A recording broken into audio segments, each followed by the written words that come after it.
either I became immune to the cliffhangers of the Breaker New Waves, or this wasn't that bad of a cliffhanger. I mean, don't get me wrong, this was a cliffhanger, but it didn't get to me as bad as the previous chapters because it didn't end in the middle of a fucking fist fight like it normally does. So, at the very least, this chapter ended on a high note to where it wasn't in the middle of a fight. Like, you had it to where Shiwon was kind of on his knees asking for his teacher to stop and, you know, can you teach me once again? Pretty much Shiwon was sacrificing his life to try to change his teacher back to the way he was. So, this chapter of The Breaker New Waves.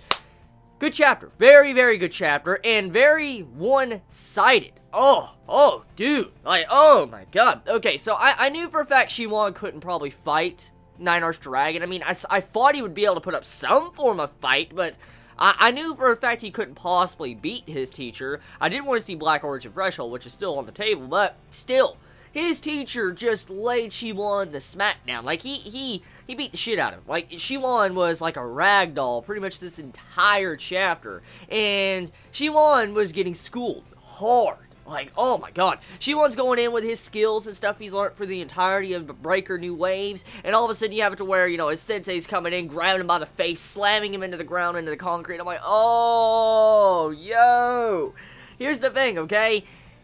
If Shiwon would have been a normal human being how he used to be technically, that would have crushed his head in like a freaking, like, pulp. He would be a watermelon. And, I mean, thank God he has gotten stronger, because if he didn't, he would have died right there.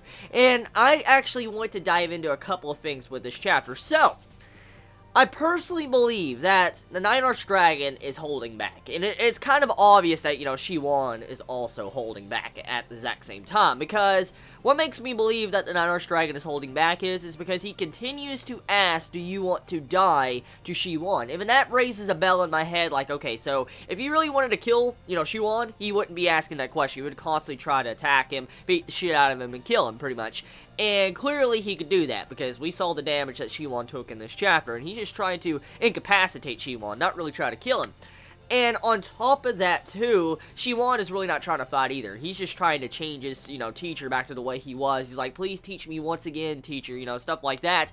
And so the chapter is pretty much, you know, teacher and student trying to express their feelings to each other. And the teacher is pretty much saying, like, no, I gotta continue my mission I already have. And then you have it to where, you know, the Shiwon is like, nope, you got to go back to the way you were, the kind-hearted teacher you were. And that's pretty much like the battle of this episode. Even though it looks like it's a physical battle, it's like more of a battle of emotions or mentality between the characters. And I like that a lot. I really do. So, pretty much Shiwon, he got wrecked. He got just straight up wrecked in this chapter. He didn't stand any chance because Nine Arched Dragon wasn't even trying, though, you could tell. And that's majority of the chapter, honestly, because it's a very simple chapter. Great chapter, but damn it, it's simple. The artwork, I think, is what really takes up majority of the panels and pages, because, I mean, that artwork is godly. Oh, it's not One Punch Man level. It's not that One Punch Man level. But for this to be a weekly series, the backgrounds, the art on the characters outs, everything. Oh my god. Like that, the freaking artwork on these panels in just 1 week's time is just mind-blowing. It's fucking mind-blowing, because this series curb stomps all the weekly shonen. Yes, even my Taizai. I may love my fucking Taizai, but I'm not going to deny that the crisp artwork and clean artwork of the Breaker New Waves is just something else. Like, oh. Like, it is something I love seeing each week. Like, that artwork is just so fucking beautiful. And I've heard that the actual writer of the Breaker New Waves has lost like 2 to 3 assistants over Christmas or whatever. I remember a couple Chibits telling me that a while back. And since he technically lost that many assistants, that means he's not technically at full capacity with his, you know, art style and all that. So imagine if he got all of his assistants back and he started, you know, drawing how he used to be. That'd be ridiculous. Straight up ridiculous. So, chapter. Overall. Very good. Very, very, very, very, very good. I mean, I loved it. I enjoyed it. Hype. It's a short chapter, but it's fucking hype. And you gotta love the conclusion of the chapter because it doesn't leave us in the middle of a fist fight. Thank God. So tell me your thoughts in the comments below. I love you all so much. You have a wonderful day or night wherever you live. Please be safe. And Chibi, out.